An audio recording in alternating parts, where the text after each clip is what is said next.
So conferences like this are a real boon to subject matter experts in BIM because there's often at many firms one or two people in that role. So you can't talk to dozens of other folks. You are the only person in the office. You don't have anyone else to lean on.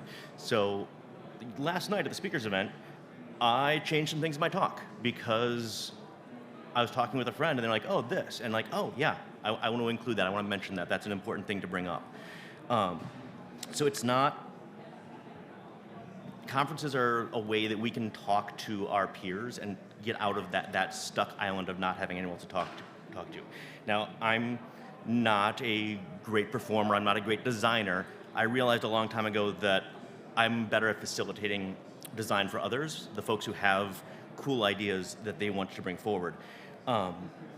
And segue there, there's the famous quote that sufficiently advanced technology is indistinguishable from magic.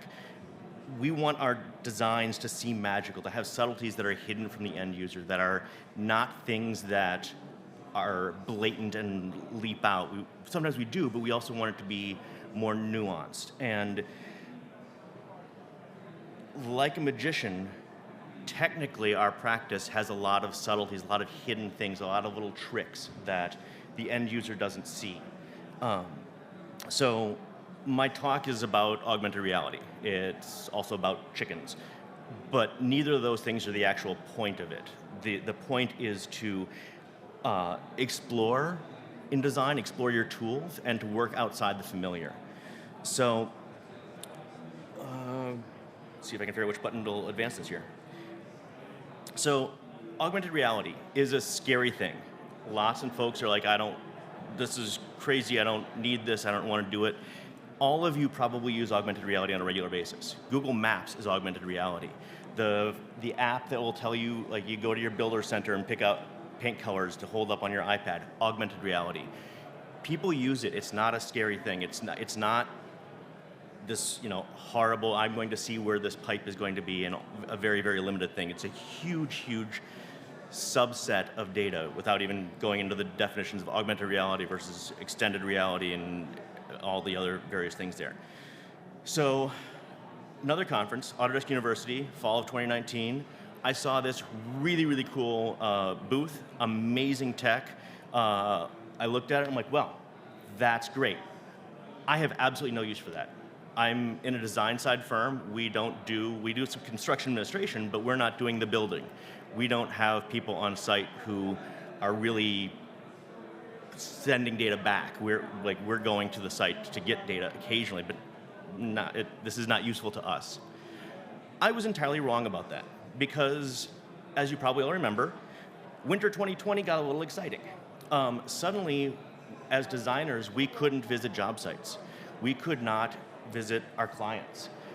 We couldn't do field verification. We couldn't go out and measure a building that we're going to remodel. We had no idea. We had contracts where we got a couple of pictures from the client of here's the space. And we're like, okay, we can write a contract on this, but this is tricky. So what do we do? We couldn't travel. We can't fly to another state to visit a job site. And I'm like, oh, I know exactly what we can do. This thing I said was going to be entirely useless to us is absolutely key. So the Imagion app on the HoloLens, really quick overview. I'm not going to go into technical stuff, but it gives you live streaming video from the point of view of the person who's wearing the headset. You're effectively wearing overly large safety glasses that you can see out of. If you're behind in the virtual connection, live you can see out of my eyes. I've got a little laser pointer that I can point at things. You, remote, on your computer screen, can click on what you see out of my eyes, and I'll get a little ping, or I can get a Post-it note or a push pin stuck in, that arch over there. Well, which one? Even in this room, it's very difficult to point. That's why we often carry a laser pointer to site visits when you're talking with peers. But instead of having an iPad taped to somebody's high-vis vest that's giving you a tour of the facility, you can actually see what they're seeing, look at what they're looking at. You can do some rudimentary measuring. It's not amazing, but is that a 10-foot ceiling or a 12-foot ceiling? it'll give you that within a close enough within the app measurement. And you can view documents in a live collaborative setting. So it'll pop up a floating set of PDFs in front of you. So if you've got a question about the floor plan, you can send the person on site that sheet that you want them to look at.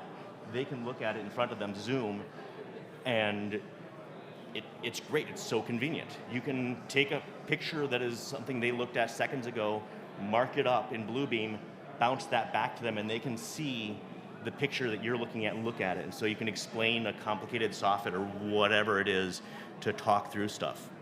Now, in working with this, we got it because we needed to get to a job site that we couldn't go to. So we got the headset and we sent it to the job site with like a one-page training pamphlet of like, here's how it works. You know, you're gonna make these funny gestures to sign in and do these annoying things to poke into Wi-Fi. It worked great. It worked, like we had on our first site visit, user climbing up and down ladders in machine rooms, able to see, they didn't have to hold a phone. We weren't getting like the neck whip of like a phone getting jerked around. They didn't have to concentrate on the camera. They just got to tour things and talk about it. But in doing some of that preparation and documenting how to use it, I was talking with the developers of the app, and I'm like, hey, when we put a push pin in the wall, and that will stay, it's persistent, it's not like just, you know, a ping and then it's gone. It's like you put a push pin on that piece of paneling, and you move around, and you can see it sticks there. I'm like, how does that work? Is there a 3D model inside the device? He's like, yeah. I'm like, can we get that? What do you mean? I'm like, can we have access to that model? Can I get that data out? And yeah, the application can now capture 3D mesh. So not only can you send it to the facilities manager on site, have them walk around without anything else, they can do your field verification for you. Now, it's not perfect. This is not, like, it's not a replacement for site visits. But you can replace a lot of those little things, and you can get, I like to call it digital bycatch. You get that extra measurement without having to do anything. They walk around and it gets that data. Once you've seen it once or twice, there's a 3D thing so a non-technical user can measure those weird windowsills, can measure furniture sizes without having to measure every single piece. It's not point cloud level accuracy, but it is accurate enough to be useful. And in talking with our firm leadership as we're talking about rolling this out more, they're like, oh, it's sub-quarter inch accuracy. That's not accurate enough. I'm like, that's more accurate than a laser tape. Like the laser tape will say it's a 64th of an inch or a sub-millimeter accuracy. But we all know that you're hitting a hole in the wall on the one side, or you're at slightly an angle and skewing the measurement just a little bit. Like it's there, but it's not quite there. Now you were promised chickens. So this is Anne, Magnolia, Ramona, Dorothy, Ruth, and Elphaba. As like so many people during the pandemic, we had a pandemic project. Ours was getting some backyard chickens. And you're like, Michael, what do chickens have to do with BIM? Well, I needed data to test with the headset. I could go into the office like once a week when nobody else was there, but that didn't give me a really good way to measure and repeatably test and figure out how repeatable the data was, rescan the data, look at different things. So while I did do an initial scan of our office, this is the large area and then a blow up of my desk. And you can see it's not perfect. This is not, a point cloud. This is actually from a HoloLens 1. It's now better on the HoloLens 2. Testing it, I discovered that I was like, oh, this is wrong. Like the data's garbage because these walls aren't lining up. They're not straight. Had someone else do a manual field verification and model theirs, and I modeled mine, they matched almost exactly. It turns out that our cubicles had been installed like off axis by like 1.25 inches over like 40 feet. So it was very subtly skewed, but it got that. So it was like, oh, this is actually useful. But in terms of how does this work for a workflow, I needed a project to work in. And stuck at home, planning on building a chicken coop, the obvious thing was, let's look at the yard. Let's look at some complex topography. Now this is, you can see those lines there are actually where I'm tromping through the snow. In Minnesota, we get a bit of snow. That's about a foot deep at that point. So the tromping was to figure out how big the coop was going to be and where it was going to be and if that position worked. But that scan gave me some scale. You can see that the shrubs are missing. The lilacs were without leaves in the winter, so they were too narrow for the scan to pick up. But we still got the topography. And coincident to that, at the same time, I was playing with Revit 2022 Beta. Now, if any of you have used Autodesk Beta for Revit, oftentimes it disappears and it changes. So the next month's build will not be compatible. So you really don't want to use that for client projects, but you need to actually do something with it. And like the HoloLens Imagion app that I'm like, this is never going to be useful, I haven't used Revit massing, or at that time I had not used Revit massing tools in about a decade. Like, they're very powerful, they're very useful, but as practices that I've supported, we just didn't need them. They weren't a useful tool for that practice. But they were really useful for playing with curtain wall systems for cut lists for a chicken coop. So I'm getting some great looks from the audience, like this doesn't make any sense. I needed something to play with. I needed something to see how this new feature was going to work. And my wife is a brilliant lawyer, but she doesn't think in 3D. That's not her skill set. And like so many of our clients who don't know how to read blueprints that we're all so familiar with, using the 3D massing tools let me play with what she wanted for design elements, for key features, without actually having to do technical drawings and to sketch in ways that she wasn't going to understand. And I could then take those models and start to look at them in place. But with the site plan and the topography, I was able to actually model the whole coop. So here's the final coop. It looks like it's foreshortened. That's not foreshortening. There's actually about a foot slope across the front to back of the coop. And by using the digital model and validating it against the scan, I was able to pre-game my cut list.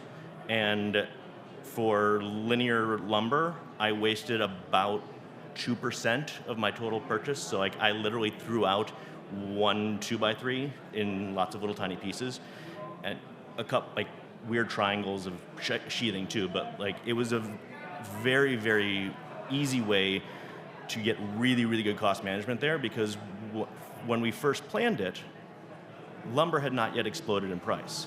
So our final construction cost was over 300% of what we'd initially intended to. So we have some very, very expensive chicken eggs at home. I think we're down to about $1 an egg now. And pardon the colors, they're zoning required to match existing structures and whatnot. So technically, how does this work? And this is the most technical thing I'm going to get into. From the HoloLens, you get an OBJ file. That is not a very common file format except for meshes. So and you want to do some data cleanup in it, because what the HoloLens is using it for is not exactly what we as design professionals want to use the data for. MeshLab is an open source mesh editing software, and it took a long while to figure out, but the command quadratic edge collapse decimation effectively smooths flat things and makes sharp edges sharper. So it cleans up that data, so where this wall here is actually quite lumpy, but a flat panel shouldn't have lumps to it, so it'll remove some of those errors. And then from MeshLab, you can either export to an XYZ, which is a typical point cloud format, so you can use it in Autodesk Recap or your favorite point cloud processing software, or you can export as a DXF, which is a mesh. And we've actually used both in the same project, in as much as a DXF will allow us to see this existing space in 3D and to have solids there, or solids, but faces, whereas the point cloud means that when you're cutting slices to place Revit model elements, you can actually follow along more closely and see a cleaner thing, as opposed to the weird unevenness of those lines. And so you just link either your XYZ or your DXF into your design model as appropriate. So AR can inform field design with unintentional field verification. This is a historic building, historic in the US, it's like 100 years old, was hit by a car, sheared off the structural cast iron columns in the front entry and took the entire front facade off. Like 3 stories of apartments collapsed. And by sending the headset, it was 2 days of traditional field verification just for rooms, because it's all these little tiny rooms inside. That was not really enough data to build off of. The second day we sent along the headset, came back, the documentation team who was building the as-built and building the recreation model were able to use that data for all of those little nooks and crannies that didn't get captured, for like, how do these 2 rooms that are weirdly shaped fit together? That all became really, really easy. We've had a HoloLens on site with one particularly large complex project for RFIs from the contractor. The contractor would put it on, schedule a call, and hop on with the design team and talk through a problem. It lets us, through that method, it lets us see existing and field conditions that are not expected, something that we didn't know what to do. It's let us skip trips in as much as, not every trip, but it's certainly at the beginning of the pandemic when we couldn't travel, we could just send it, or send it with one person and bring along other people. We've recently been using it to add additional people to see site tours. So when the firm or a department goes to a project for either in process or a end of project facility tour to see what we've done, we can't send our folks who work remote along. We're not going to fly folks from all over the country in. But we can bring them along. They can see stuff. They can ask questions to the person wearing it, and somebody doesn't have to awkwardly carry around a camera or an iPad. And it's because we've been able to capture that data while we were there once, we've been able to eliminate some re-verification trips. So instead of having to discover that you're missing that particular window, or is there a door here? Was that a closet? What does this note mean? You can just go back and look at actual space, and you can capture the video too, so you can go back through and get a lot more data there. But the most important thing is, I have no clue what else we can do with this. Because when I first saw the technology, I was like, we're never going to need that. That is not useful to our practice. And things changed. And Revit massing tools, I was like, these are great, I'm never going to use them again. I found a use for them. Look at all the cool stuff around you, see what tools there are, find new creative ways to use them. And, worst case, get some backyard chickens.